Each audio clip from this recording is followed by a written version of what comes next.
ఆంధ్రప్రదేశ్లో అధికార ప్రతిపక్షాలుగా ఉన్న దేశ రాజకీయాల్లో మాత్రం బీజేపీతోనే జగన్ తన ప్రయాణాన్ని కొనసాగిస్తున్నారు.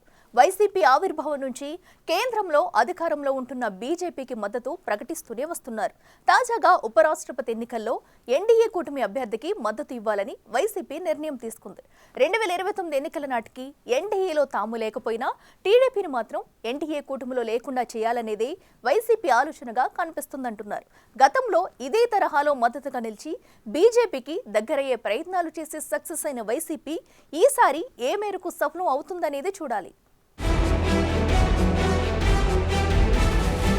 గత ఎన్నికలకు ముందు బీజేపీతో సత్సంబంధాలు నెరిపిన వైసీపీ సార్వత్రిక ఎన్నికల్లో ఆ పార్టీ టీడీపీ జనసేనతో కూటమి కట్టడంతో దూరమయ్యింది. దివంగత వైఎస్ మరణానంతరం తనను ముఖ్యమంత్రిని చెయ్యలేదని, తరువాత తన ఓదార్పు యాత్రలకు అనుమతించలేదని కాంగ్రెస్ కు దూరమై వైసీపీ పేరుతో జగన్ సొంత కుంపటి పెట్టుకుని పొలిటికల్ గేమ్ మొదలుపెట్టారు. మొదటి నుంచి కాంగ్రెస్ పార్టీకి దూరంగానే ఉంటూ వస్తోన్న వైసీపీ మరోసారి బీజేపీతో దగ్గరయ్యే ప్రయత్నాలు చేస్తోంది. పార్లమెంటులో వైసీపీకి 4 లోక్సభ సభ్యులు, 7 రాజ్యసభ సభ్యుల బలముంది. పార్టీ ఆవిర్భావం నుంచి సోలోగానే పోటీ చేస్తూ వస్తున్న వైసీపీ 5 ఏళ్ల అధికారం తరువాత గత సార్వత్రిక ఎన్నికల్లో దారుణ పరాజయం పాలైంది. అసెంబ్లీ ఎన్నికల్లో 11 సీట్లకే పరిమితమైన పార్లమెంటులో చెప్పుకోదగ్గ బలాన్ని చాటుకుంది. అక్రమాస్తుల కేసుతో పాటు వివిధ కేసుల ఉచ్చు బిగుసుకుంటుండటంతో జగన్ మోదీ సర్కార్కు దాసోహం అంటున్నట్లే కనిపిస్తున్నారు. అధికారంలో ఉన్నప్పుడు ఎలా కేంద్రంలోని బీజేపీతో స్నేహ సంబంధాలు కొనసాగించిందో వైసీపీ అదే తరహాలో తిరిగి తమ స్నేహాన్ని కొనసాగించేందుకు ఉపరాష్ట్రపతి ఎన్నికల ద్వారా అంది వచ్చిన అవకాశాన్ని సద్వినియోగం చేసుకోవాలని భావిస్తున్నట్లు కనిపిస్తోంది. ఉపరాష్ట్రపతి ఎన్నికపై వైసీపీ కీలక నిర్ణయం తీసుకుంది. ఎన్డీఏ ప్రతిపాదించిన అభ్యర్థి రాధాకృష్ణన్కే తమ మద్దతు ఉంటుందని వైసీపీ ప్రకటించింది. తమ పార్టీ కాంగ్రెస్ పార్టీకి వ్యతిరేకంగా ఏర్పడిందని స్పష్టం చేసింది. గతంలో ఉపరాష్ట్రపతి ఎన్నికల్లోనూ ఎన్డీఏకు మద్దతిచ్చామని ఆ పార్టీ అధిష్టానం గుర్తు చేసింది. అదేవిధంగా పార్లమెంటులో పలు బిల్లుల ఆమోదానికి మద్దతిచ్చినట్లు వైసీపీ చెప్తోంది. నంబర్ గేమ్ ఉండొద్దనే ఉద్దేశంతో ఎన్డీఏకు మద్దతిస్తున్నామని వెల్లడించారు ఆ పార్టీ నేతలు. గతంలో తాము అధికారంలో ఉన్నప్పుడు, అంతకు ముందు ప్రతిపక్షంలో ఉన్నప్పుడు కూడా కేంద్రానికి పలు కీలక సందర్భాల్లో బేషరతుగా బీజేపీకి మద్దతు ప్రకటించింది వైసీపీ. వ్యవసాయ చట్టాలు, వన్ నేషన్ వన్ ఎలక్షన్ సహా పార్లమెంటులో పలు బిల్లులకు కూడా ఎన్డీఏ పక్షాన నిలిచింది. వీటితో పాటు Delhi service bill, IPC, CrPC, evidence act సంస్కరణ బిల్, చీఫ్ ఎలక్షన్ కమిషన్ నియామక బిల్, ఆర్టికల్ 370 రద్దు బిల్లు, ఓబీసీ అమెండ్మెంట్ బిల్లు వంటి పలు కీలక బిల్లులకు కూడా వైసీపీ మద్దతు ప్రకటించింది. అంతేకాకుండా 2023లో ప్రధానమంత్రి నరేంద్ర మోదీపై విపక్షాలు ప్రవేశపెట్టిన అవిశ్వాస తీర్మానం సమయంలో బీజేపీకే జగన్ మద్దతు ప్రకటించారు. వీటితో పాటు రాష్ట్రపతి, ఉపరాష్ట్రపతి వంటి దేశ అత్యున్నత పదవులను రాజకీయాలతో ముడిపెట్టకుండా ఏకగ్రీవంగా గెలిపించుకోవాలని జగన్ అంటూ బీజేపీకి మరింత చేరువయ్యే ప్రయత్నం చేస్తున్నారు. అత్యున్నత పదవులు అందరి అంగీకారంతో ఏకగ్రీవంగా గెలిపించాలని, అప్పుడే దేశ ప్రతిష్ఠ పెరుగుతుందని జగన్ భావిస్తున్నారని ఆ పార్టీ నేతలు చెప్పుకుంటున్నారు. కాంగ్రెస్ తో విభేదించి బయటకొచ్చి సొంత పార్టీ ఏర్పాటు చేసుకున్న జగన్ 2012లో కాంగ్రెస్ పార్టీకి చెందిన ఆనాటి యూపీఏ కూటమి అభ్యర్థి ప్రణబ్ ముఖర్జీకి రాష్ట్రపతి ఎన్నికల్లో మద్దతిచ్చారు. అప్పట్లో ప్రణబ్ ముఖర్జీ సీనియారిటీకి తలవంచే మద్దతిచ్చారన్న అభిప్రాయం ఉంది.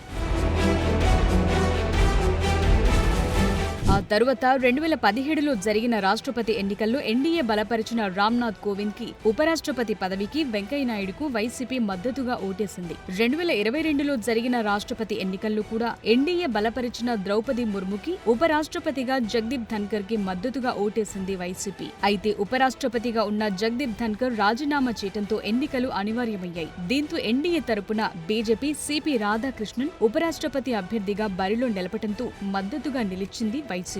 మొత్తం మీద మరోసారి తమకు బీజేపీతో స్నేహ సంబంధాన్ని పునరుద్ధరించుకోవటానికే జగన్ ఆ నిర్ణయం తీసుకున్నారని రాజకీయ విశ్లేషకులు భావిస్తున్నారు. తెలంగాణ నుంచి తెలుగు బిడ్డ జస్టిస్ సుదర్శన రెడ్డిని ఇండియా కూటమి అభ్యర్థిగా ప్రకటించిన జగన్ అలాంటి నిర్ణయం తీసుకోవటం వివాదాస్పదంగా మారింది.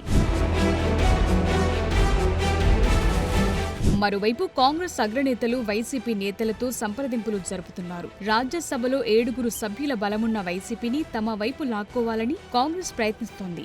దాంట్లో భాగంగానే తాజాగా ఢిల్లీలో కొన్ని కీలక పరిణామాలు చోటు చేసుకున్నాయి. ఎంపీ రఘునాథరెడ్డి కాంగ్రెస్ అధ్యక్షుడు ఖర్గే నివాసానికి వెళ్లి భేటీ అవ్వటం ఏపీ రాజకీయాల్లో కీలకాంశంగా మారింది. అది జరిగిన గంటల వ్యవధిలోనే కాంగ్రెస్ అగ్రనేత జైరాం రమేష్ వైసీపీ కీలక నేత వైవి సుబ్బారెడ్డికి ఫోన్ చేసి మద్దతు కోరటంతో వైసీపీ కాంగ్రెస్ వైపు వెళుతుందా అనే చర్చ మొదలైంది.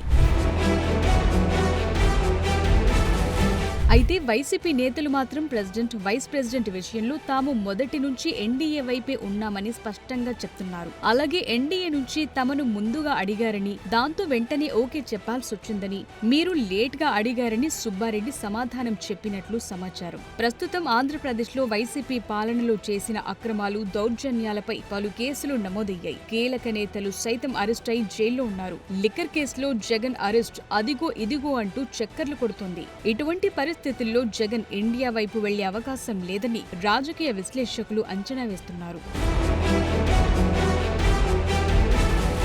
ఉపరాష్ట్రపతి ఎన్నికను బీజేపీ ఎంతో ప్రతిష్టాత్మకంగా తీసుకుంటోంది. నిజానికి బీజేపీ నాయకత్వంలో ఎన్డీఏ కూటమికి ఎలక్టోరల్ కాలేజ్లో పూర్తి మెజార్టీ ఉంది. కానీ ఇది చాలదు. బంపర్ విక్టరీ కొట్టాలి. ఇండియా కూటమిని ఓడించాలి. అంతేకాదు ఎక్కువ పార్టీలు పరోక్షంగా అయినా తమతోనే ఉన్నాయని ఎస్టాబ్లిష్ చేసేలా బీజేపీ అడుగులు వేస్తోంది. ఈ ఎత్తుగడతోనే బీజేపీ జగన్ కి టచ్ లోకి రాజ్నాథ్ సింగ్ వచ్చారనే టాక్ నడుస్తోంది. కేంద్ర మంత్రి రాజ్నాథ్ సింగే ఉపరాష్ట్రపతి ఎన్నికకు సంబంధించి విపక్షాలను కోఆర్డినేట్ చేసుకునే బాధ్యతను కేంద్రం అప్పగించింది. దాంతో ఆయన జగన్ కు ఫోన్ చేసి మాట్లాడారు. తమ అభ్యర్థికి మద్దతివ్వాలని కోరారు. బీజేపీ నుంచి వచ్చిన ప్రతిపాదనతో జగన్ పార్టీ నేతలతో చర్చించి ఎన్డీఏ అభ్యర్థికి మద్దతు ప్రకటించారంటున్నారు.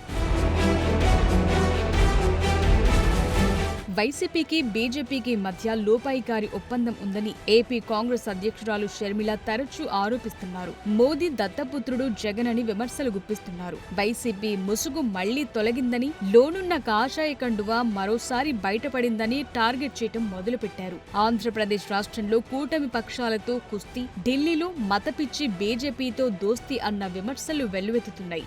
దేశ ప్రతిపక్షాలన్నీ కలిసి రాజకీయాలతో సంబంధం లేని ఒక తెలుగు బిడ్డ, న్యాయ నిపుణుడిని నిలబెడితే బీజేపీ నిలబెట్టిన ఆర్ఎస్ఎస్ వాదికి మద్దతిస్తారా అని వైసీపీపై ధ్వజమెత్తుతున్నారు. ఏ పార్టీతోనూ పొత్తులు కానీ అవగాహన కానీ లేవని వైసీపీ నేతలు చెప్తోన్న మాట. తమది న్యూట్రల్ పార్టీ అంటూ వైసీపీ ప్రకటించుకుంటోంది. కేంద్ర స్థాయిలో బీజేపీ నాయకత్వంలోని ఎన్డీఏ కూటమితో కానీ, అలాగే కాంగ్రెస్ నాయకత్వంలోని ఇండియా కూటమితో కానీ వైసీపీకి రాజకీయ బంధం అయితే లేదని ఆ పార్టీ నేతలు చెప్తున్నారు. అయితే జాతీయ స్థాయిలో ఎన్డీఏకు జగన్ పదే పదే బేషరతుగా మద్దతివ్వటం తీవ్ర విమర్శల పాలవుతోంది.